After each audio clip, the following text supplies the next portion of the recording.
अस्सलाम वालेकुम dear students. हम एक्सरसाइज के क्वेश्चंस कर रहे थे। तो हमने एक्सरसाइज 1 की थी और एक्सरसाइज 2।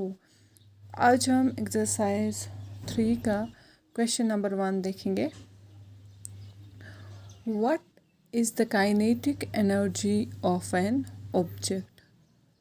तो काइनेटिक एनर्जी क्या होती है एक ऑब्जेक्ट की, ये भी हमने पढ़ाया है। तो आप इसमें लिखेंगे kinetic energy is the energy possessed by an object due to its motion। यानी कि जो एनर्जी एक ऑब्जेक्ट में होती है उसकी मोशन की वजह से, उसी को हम कहते हैं kinetic energy. Now question number 2, what is the expression for kinetic energy of an object. तो काइनेटिक एनर्जी के लिए जो एक्सप्रेशन है वो क्या होती है। तो इसमें हम अलर्ट करेंगे, if a body of mass m is moving with a velocity v, then its kinetic energy, that is ek, is given by the expression that is ek is equal to 1/2 of mv square. तो ये होती है expression किसके लिए, kinetic energy के लिए। अगर हम सपोज करेंगे कि मास m है एक ऑब्जेक्ट का और वो मूव कर रहा है वेलोसिटी v और उसकी काइनेटिक एनर्जी ई के से हम रिप्रेजेंट करते हैं, तो E K will be equal to 1/2 of M V square. ठीक है, या सिंपली आप लिख सकते हैं ई के बदले यहाँ पे के ई, दैट इज़ वो भी रिप्रेजेंट करती है काइनेटिक एनर्जी, होती है बराबर किसके, 1/2 ऑफ एम वी स्क्वायर। और इसके जो एसआई यूनिट्स होते हैं, it's SI unit is the joule, that is represented by J. Now question number 3, the kinetic energy of an object of mass m moving with a velocity of 5 meters per second is 25 joules. What will be its kinetic energy when the velocity is doubled? ठीक है, what will be its kinetic energy when its velocity is increased 3 times. शाबाश। अब एक question समझने की आप कोशिश करेंगे यहाँ पे कि काइनेटिक एनर्जी एक ऑब्जेक्ट की है, वो ऑब्जेक्ट जिसका मास m है, जो मूव कर रहा है वेलोसिटी 5 मीटर पर सेकंड, उसकी काइनेटिक एनर्जी कितनी है, 25 जूल्स। अब हमें ये कहना है कि अगर हम इसकी वेलोसिटी को डबल करेंगे तब क्या इसकी काइनेटिक एनर्जी बनेगी, और अगर हम इसकी वेलोसिटी को इंक्रीज़ करेंगे 3 टाइम्स तब क्या इसकी काइनेटिक एनर्जी बनेगी। शाबाश। तो ये भी हमने पढ़ा था कि काइनेटिक एनर्जी, अगर आपको याद होगा, कैसे डिपेंड करती है वेलोसिटी पे। ठीक है ना, दैट इज़ यहाँ पे हम ये क्वेश्चन सॉल्व करेंगे। तो पहले हम लिखेंगे, we know that the expression for kinetic energy is given by, शाबाश, जो हमने अभी लिखी ई के, या इसके बदले आप लिख सकते हैं के ई होता है बराबर 1/2 ऑफ एम वी स्क्वायर। तो m क्या होता है, where m is equal to mass of object. ठीक है, v is equal to velocity of object, और ये दी गई है वहाँ से कितनी है, 5 मीटर पर सेकंड। और यहाँ पे जो एक चीज़ हमें दी गई है, given that kinetic energy E K is equal to 25 joules. Now अब हम केस फर्स्ट लेंगे, उसके बाद हम केस सेकंड लेंगे। अब केस फर्स्ट क्या हमें लेना है, if the velocity of an object is doubled, double करेंगे अगर हम वेलोसिटी को, then v is equal to, v already है कितनी, 5 मीटर पर सेकंड, इनटू डबल करेंगे, शाबाश, 2 इज इक्वल 5 2 10 मीटर पर सेकंड। तो काइनेटिक एनर्जी क्या बन जाएगी, E K will be equal to 1/2 of M V square.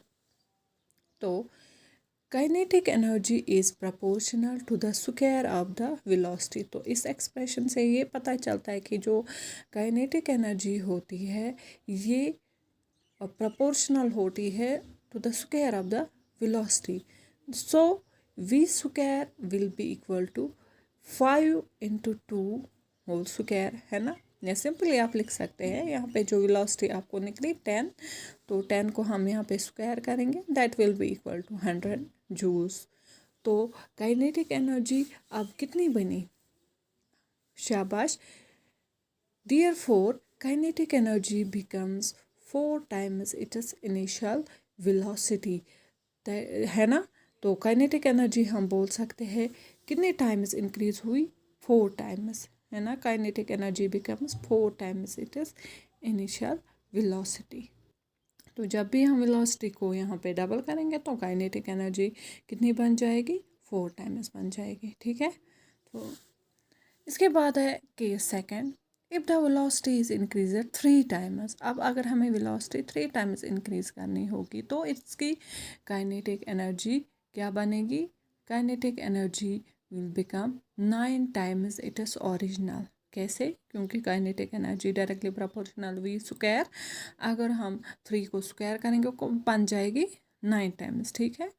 Hence kinetic energy will become 25 into 9, शाबाश, वो किसके बराबर होगी? That will be equal to 225 joules. तो काइनेटिक एनर्जी कितनी बन जाएगी? 25 इंटू करेंगे 9, that will be equal to 225 joules, ठीक है। Now exercise number 4, question number 1, what is power? Power क्या होता है? तो इसमें आप लिखेंगे, ये हमने पढ़ा था तो भी यहाँ पे मैं फिर से आपको रिपीट करूँगी। पावर क्या होता है? Rate of doing work. जैसे हमने 2 पर्सन्स लिए थे, दोनों को सेम टास्क दिया था, तो एक यंग पर्सन था, दूसरा ओल्ड पर्सन। तो यंग पर्सन क्या करता था? जल्दी काम ख़त्म करता था, और जो ओल्ड पर्सन उसको थोड़ा टाइम लगता था। यानी कि अगर यंग पर्सन काम एक टास्क कर रहा था, पर्टिकुलर टास्क 5 सेकंड्स में, तो वही टास्क जो ओल्ड पर्सन है उसको 10 सेकंड्स लगते थे। तो हम वहाँ पे बोलते थे जो रेट ऑफ डूइंग वर्क किसकी ज़्यादा थी? तो यंग पर्सन की, और उसी को हम पावर कहते थे। Now what is power? तो यहाँ पे आप लिखेंगे power is the rate of doing work और the rate of transfer of energy. If W is the amount of work done in time t, then power is given by power is equal to work done divided by time, that is equal to energy divided by time। क्योंकि जो जितनी energy consume होती है उतनी work done भी होती है, इसलिए वर्क डन के बदले हम लिख सकते हैं एनर्जी कंज्यूमर भी। तो P is equal to W by T, and the units for power is watt, and watt is represented by W, ठीक है। Now question number 2, define 1 watt of power। तो 1 watt is the power of an agent which does work at the rate of 1 joule per second. We can also say that power is 1 watt when the rate of consumption of energy is 1 joule per second. That is 1 watt किसके बराबर होता है? 1 joule divided by 1 second, ठीक है। इसी तरह question number 3, a lamp consumes 1000 joules of electrical energy in 10 seconds. What is its power? तो सबसे इजी प्रॉब्लम है। देखो, power we know is equal to work done by time, work done is equal to energy consumed by the lamp, है ना। और वो किसके बराबर होता है? 1000 जूल्स के।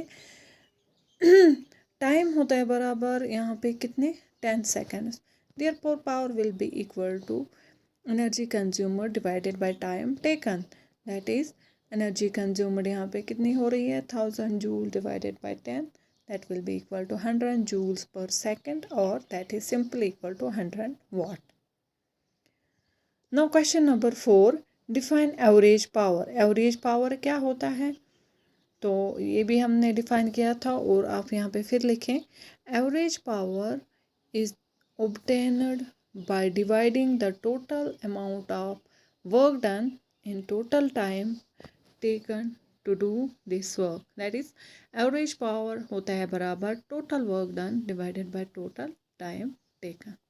ठीक है, तो आज के इस लेक्चर में ये क्वेश्चंस हमने किए, तो आज इतने ही करेंगे। ये आप अपनी नोटबुक पे नोट करके रखेंगे। ठीक है, तो आज के लिए इतना ही। Thank you very much.